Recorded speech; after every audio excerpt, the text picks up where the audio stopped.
Ang problema, Mr. Chair, mahihirapan ang mga pulis natin sa field dahil hindi naman sila protected.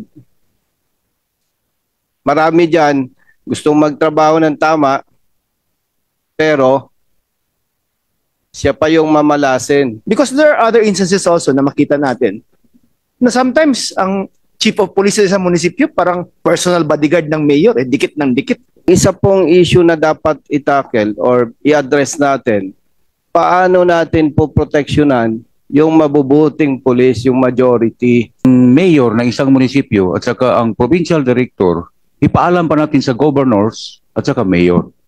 So talagang takot talaga ang mga provincial director natin.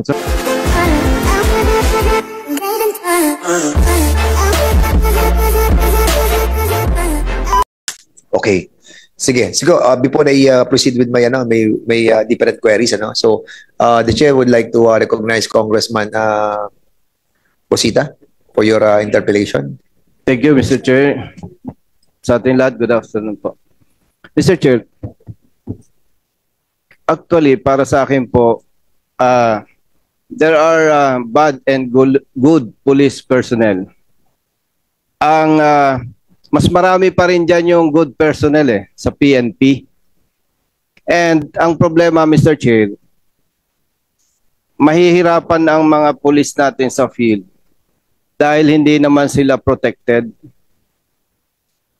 Marami dyan gustong magtrabaho ng tama, pero siya pa yung mamalasin. Yun ang isang problema dyan . So siguro, Mr. Chair, if I may, ang isa pong issue na dapat itackle or i-address natin, paano natin po proteksyonan yung mabubuting pulis, yung majority.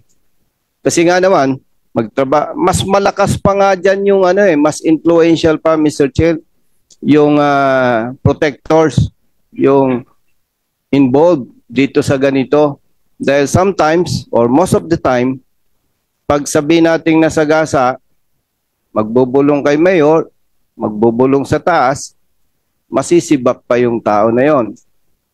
Kaya kahit gusto nilang magtrabaho ng tama, natatakot sila. And we cannot deny, though wala tayong personal knowledge yan at di naman tayo nakaranas, habang may tumatanggap dyan sa ibang mga kasama natin sa PNP, mahirapan tayo talagang ma-stop itong illegal gambling. Yung tumatanggap, ito yung malalakas . Ito yung influential. Kaya talagang kahit siguro, Mr. Chair, ilang months tayo dito mag-hearing, parang hindi ma-address yan . Siguro po, maganda, isa sa bigyan natin ng attention, paano natin mapoprotektahan yung mabubuting pulis. Ito yung marami. Unfortunately, yung iilan, sila yung malalakas.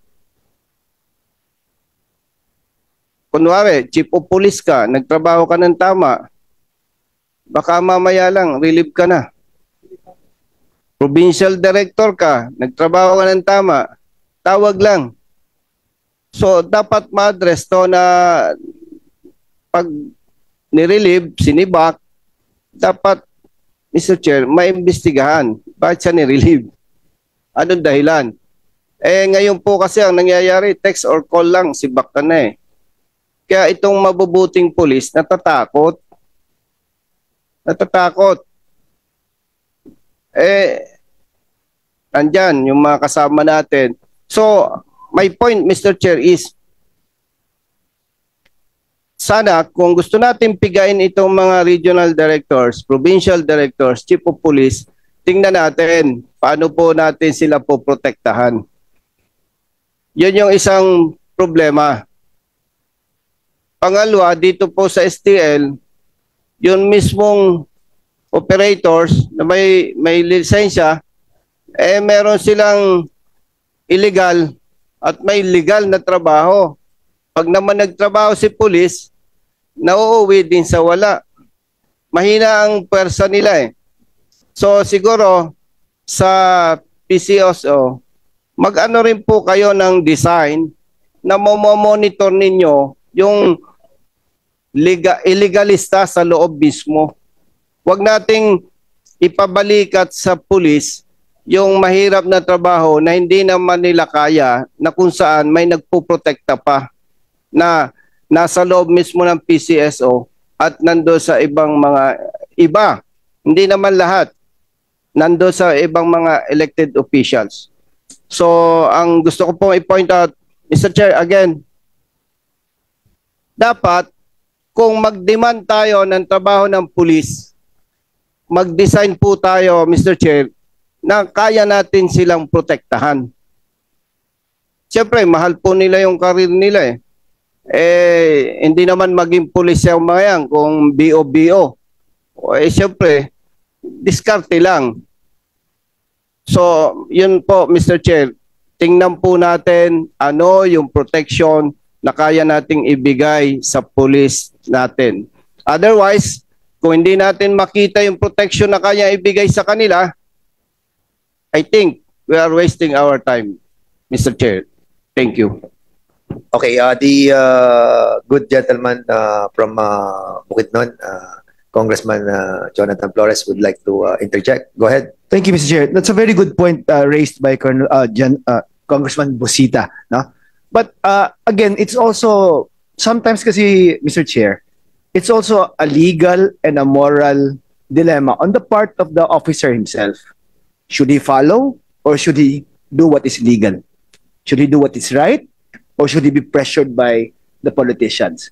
Because there are other instances also na makita natin na sometimes ang chief of police sa munisipyo parang personal bodyguard ng mayor, dikit ng dikit. Di ba? Buntot ng buntot. Di ba? But there has to be a point that he has to also make a stand also. Na kung anong legal, yun ang legal na i-follow niya. But then again, tama din yun na may pressure nga na binibigay. But then we have to revisit the local government code also. Kasi doon nag-gather ng parang strength yung local politicians na tatatakutin si RD, si PD, si COP na kung hindi ka, if you don't play along, pa-transfer kita, pa-floating kita, or something like that. Di ba? Sir? Thank you, Mr. Chair. Well, I sympathize with the manifestation of the two gentlemen. Ano? Ako, nung mayor ako, talaga I see to it na yung aking chief of police. Doon ka sa estasyon mo. Huwag ka dito sa opisina ko. Ba't ka nandito? Sinasabihan ko pa sila eh. Oh, I have like Colonel Martinez. Ayan, si Deposita, nandito. Oh, alam niyan. Si Martinez, yung isa namatay, sino ba yan? Si Colonel Orate. Oh, lagi yan tatambay sa opisina ko. Hindi, doon kayo, ba't kayo nandito? Pinapaalis ko talaga because they have also work na dapat nilang gampanan at hindi yung nasa akin ka. So anyway, having said that, siguro Congressman sino?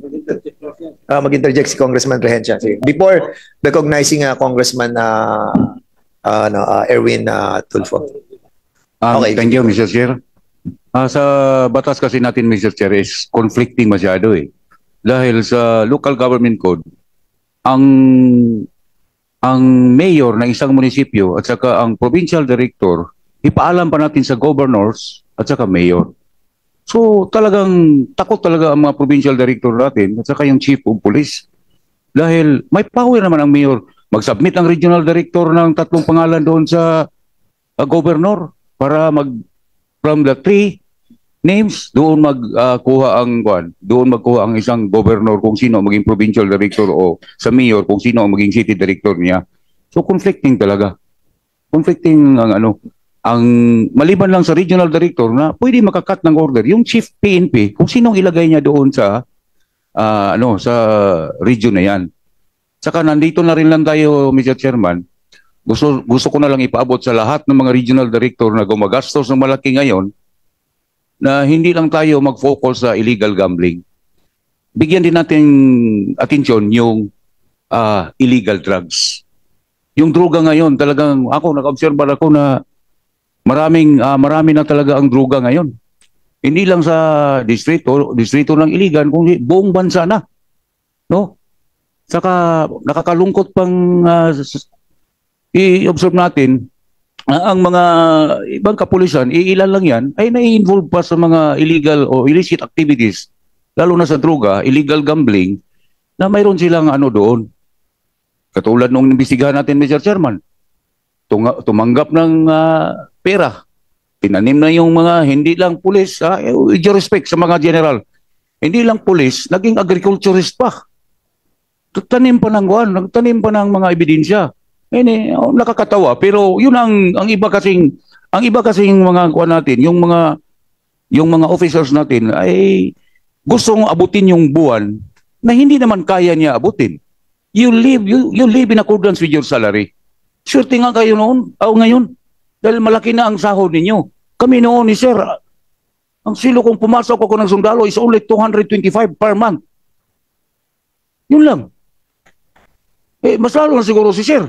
Kay si Congressman ako, belong to class 70. Mas senior pa siya ni General Lacson. Ako noon, isang hamak lang na non-commissioned officer when I was the member of Philippine Constabulary. Ay, hindi naman, Sir. Maski pero alive and kicking pa rin si Sir. Idol ko nga ito eh.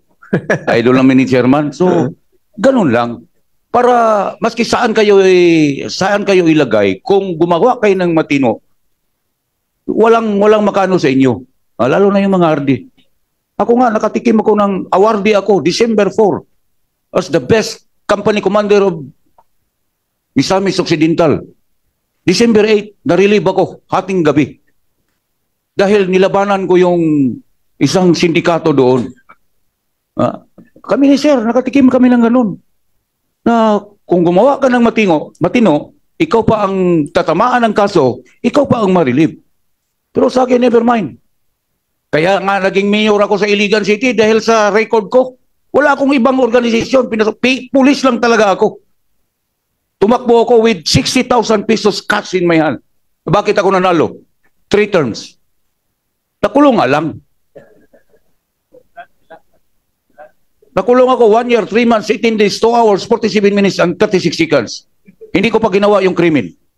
Dahil pinagbintangan ako ng isang congressman na ako nag-ambos sa kanya, pero walang sugat. Kaya kung ako nag-ambos, ubos yun. Hindi man ako nagyabang. Pero ganun talaga. Kung magawa ka ng matino, yung mga anak mo, yung sumunod sa apelyido mo, talagang proud yan sa inyo. That's all, Mr. Chair. Okay, thank you so much. Before I recognize Congressman Tulfo, ang tanong ko lang sa PNP, bakit meron tayong programa ng illegal anti-illegal drug campaign? Di ba, ang ganda ng programang yun eh. Tapos, ngayon, bakit hindi natin kayang lagyan tong anti-illegal gambling program, di ba? Kaya naman yan, di ba? Tama yung sinasabi kanina ng mga members lalo na si Congressman Acop na nasa inyo yun sa RD natin, sa PD. Kaya pasensya ka na, Gerald Acop, ikaw pinaka-senior dito. Mas experience sa lahat, di ba?